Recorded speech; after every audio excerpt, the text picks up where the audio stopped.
Hawaii. This is Pokalai Nui, and you are listening to Hawaiian Potpourri. Welcome to the program.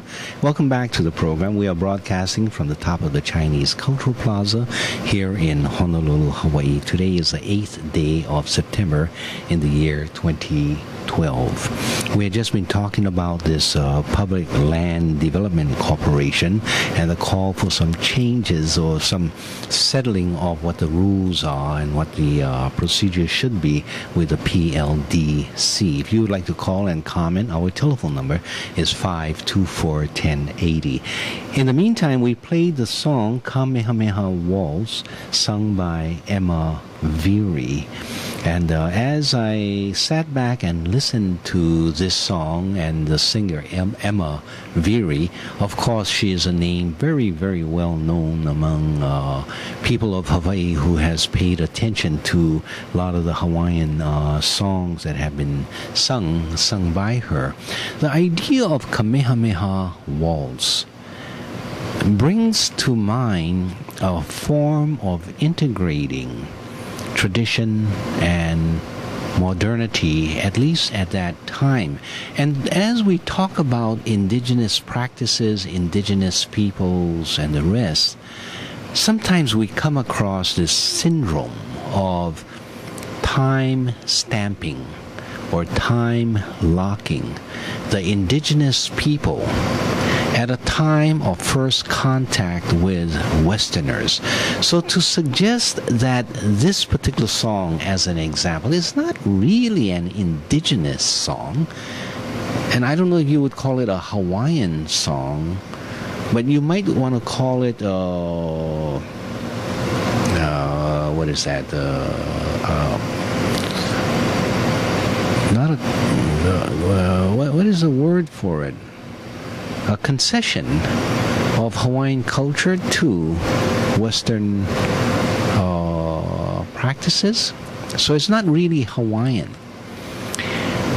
And I would have a strong difference of opinion as to that. You see, the practice of, and I think this is one of the tools of colonization, the practice of time locking a people into that point in time in which contact was first made by the other culture, to such a point that one would say, in order to claim yourself as an indigenous person, whether it's as a native Hawaiian or as a native American or as a Aborigine or as a Sami or as a Ainu or whatever the indigenousness of that people are, in order to claim that indigenousness, you need to continue the cultural, traditional practices that were practiced at that point in time. And at times, people will adopt that mentality and claim that, yes, that's true, so I will practice my dress habits, my religious habits, my language practices, my hunting practices using an indigenous practice. And I think that's a very foolish approach to be taken both by the culture or the people of the culture that imposes that kind of time-locking approach, and by the people who adopt it as if it's so. You see, people, traditional people as well as those who regard themselves as non-traditional, more modern, have always recognized that that element of time in the Hawaiian tradition, we call it that God element of time, has both a root in earlier practices, or what we can call tradition, as well as the right to carry the tradition along with the changes of modernity. That is what the indigenous people are. They have always been willing to adapt as new things came to their attention. And so, why was Paia Kamehameha such an effective warrior? Because he was able to adapt his skills to the use of guns, to the use of cannons, to changing the structure of the attack or the defense. And he was not the only one, because you had chiefs of different islands who also got their ships and cannons to engage in the battles. The Battle of Kuamo'o, where what's his name? Ku? No, it wasn't Ku Kailimoku. Now I've forgotten his name. The wife's name was Manono. And he was killed on the battlefield, a very traditional battle, but he was shot by gunfire. And then the wife, who was now, comforted him, because at that time women would go into battle with their men, comforted him, and as she was doing so, she too was shot and killed. This is all on the Big Island. So the idea of the use of tradition as well as modernity and locking those two in was always a practice among the Hawaiians. You look at Kalakawa's drawings, a person very much ingrained in his culture, in his tradition. But also he was able to draw submarines and predict that, man would be able to travel under the water through these vehicles, and very, very modern. So as we look back at this particular song, Kamehameha Waltz, it is not non-Hawaiian to be able to interject, to mix.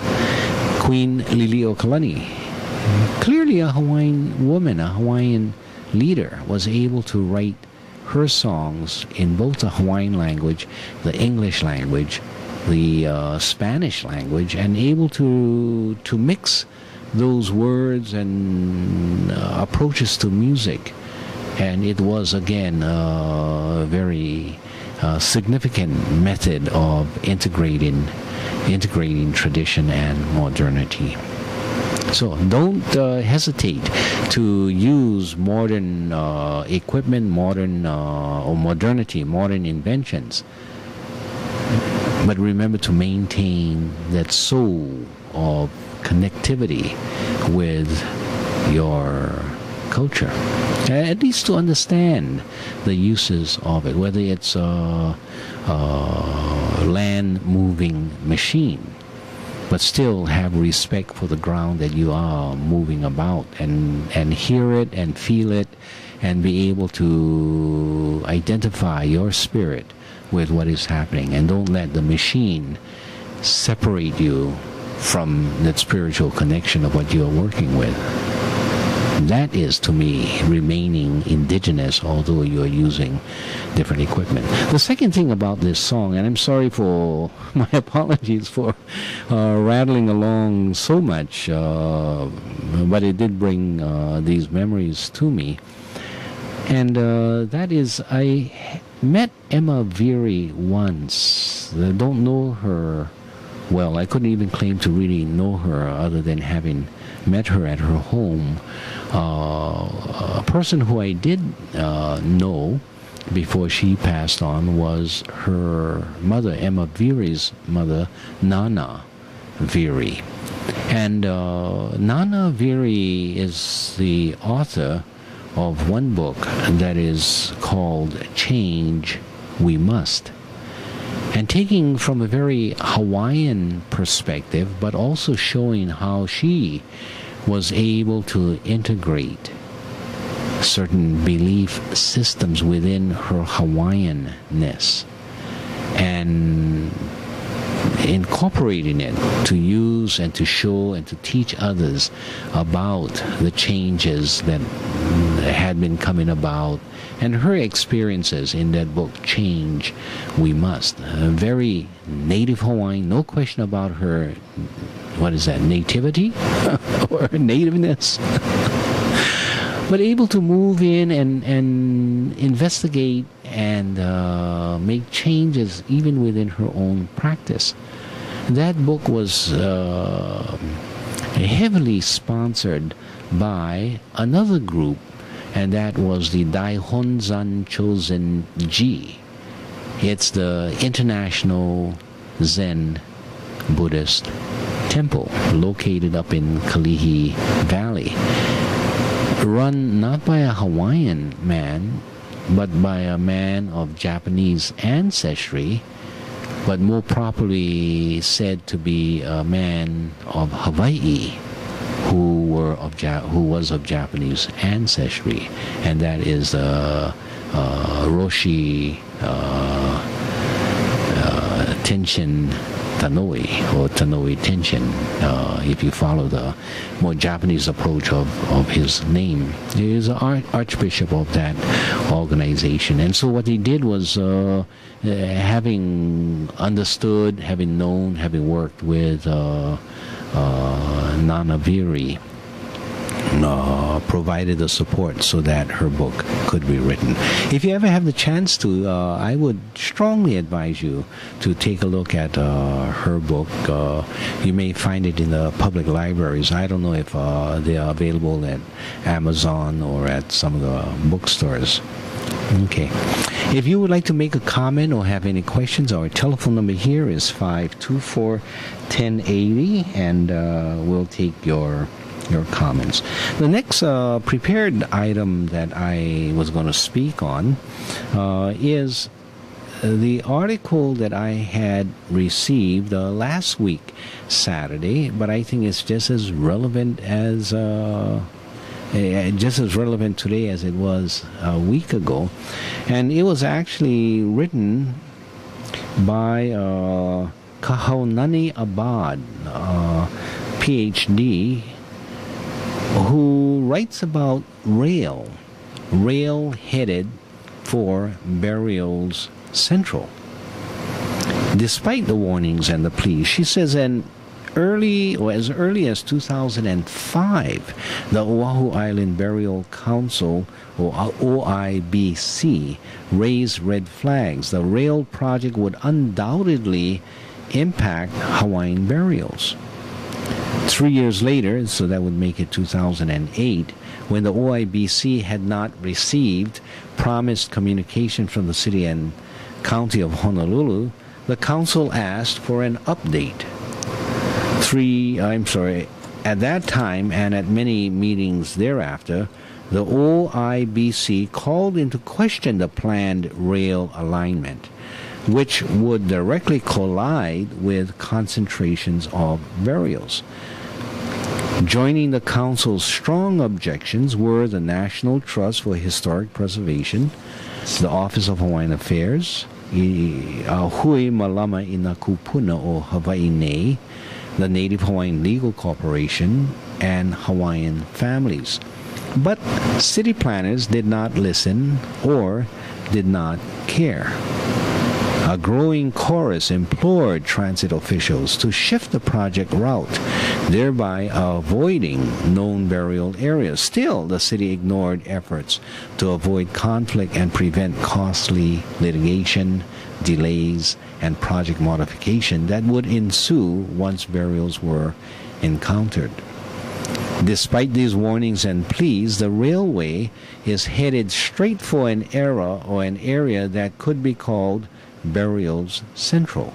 Since the state implemented burial laws in 1990, more than 400 burials have been encountered in the core of the Honolulu urban corridor, an area bordered by River, King, and Ke'aumoku Street and Ala Moana Boulevard. Adding documented historic cemeteries and epidemic burials to the 400 would more than double that figure. But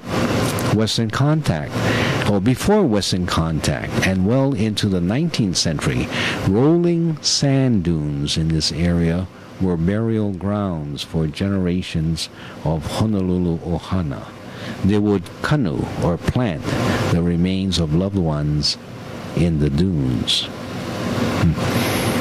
And skipping over some of her paragraphs, Prior to the rail project gaining approval, state and federal laws require completion of an archaeological inventory survey, or an AIS, to identify significant historic properties such as burials and facilitate plans to avoid them.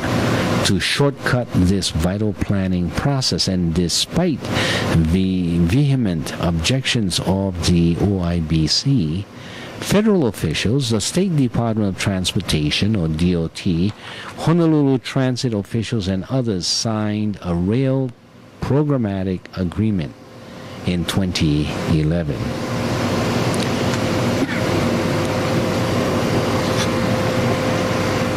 Unfortunately, this agreement enables a project to start construction along a committed route without first completing an AIS.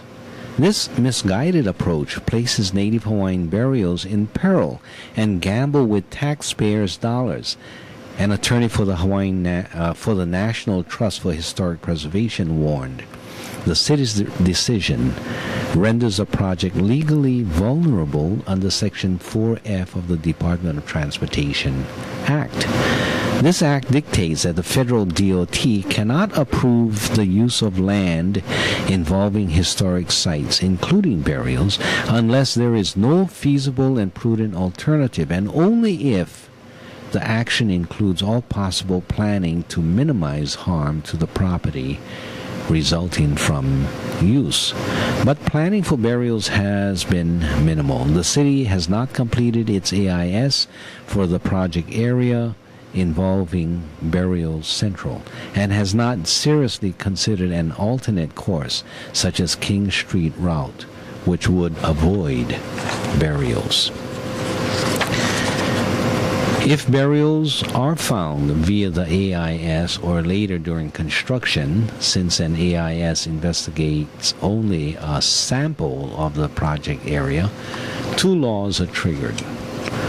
First, Section 4F of the DOT Act would force transit officials to seek a feasible and prudent alternative that avoids burials. And second, state law authorizes the OIBC or the Department of Land and Natural Resources to preserve the burials in place, as was done at Ward Village, where fundamental project changes were required. If burials remain in place, rail alterations would be required. Turning a blind eye to this reality, rail opponents contend they need only move a rail pillar forward or backward along the route to avoid burials. But that myth assumes burial areas would be limited and overlooks the greater impacts of train station construction and infrastructure relocation. 4 immense rail passenger stations are planned for the Honolulu urban corridor, and massive ground disturbance would occur as electric, phone, cable, water, and sewer lines are relocated and roadways reconstructed. So the question is not whether these disturbances of sandy deposits would encounter burials. The question is how destructive such encounters would be as work proceeds. Okay. And she continues with a few more paragraphs. Now, this Kehaunani Abad received her doctorate, or PhD, in archaeology at the University of Hawaii in Manoa, and she served on the Oahu Island Burial Council for 12 years. Okay. So I think this gives us additional perspective. We have seen, subsequent to this article being written by her, that the Hawaii Supreme Court has indeed found, consistent with her opinions here, that the AIS was supposed to have been completed before the beginning of construction, and so you have all of the work being stopped at the cost of millions of dollars to the Oahu taxpayers, and people are all quiet on the on the real front at the present time. And I think they're probably quiet because of embarrassment that they had been told by the Oahu Island Burial Council that you folks are violating the law. Not only by the council, but others, as I have read, they had been instructed, follow the law. The law had not been followed, and so now they are getting, in essence, kicked in the pants. Unfortunately, the cost for all of that is being undertaken by the folks here on Oahu. Okay, with that said, let's go to some music.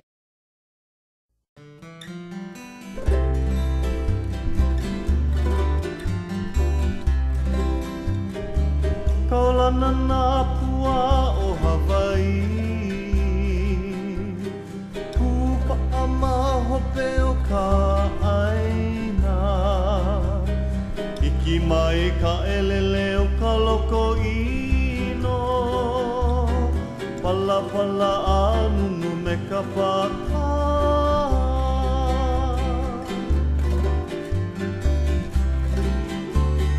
Mane mai Hawaii moku o ke ave, Koku ana honoa o Pilani, Ka ko'o mai kau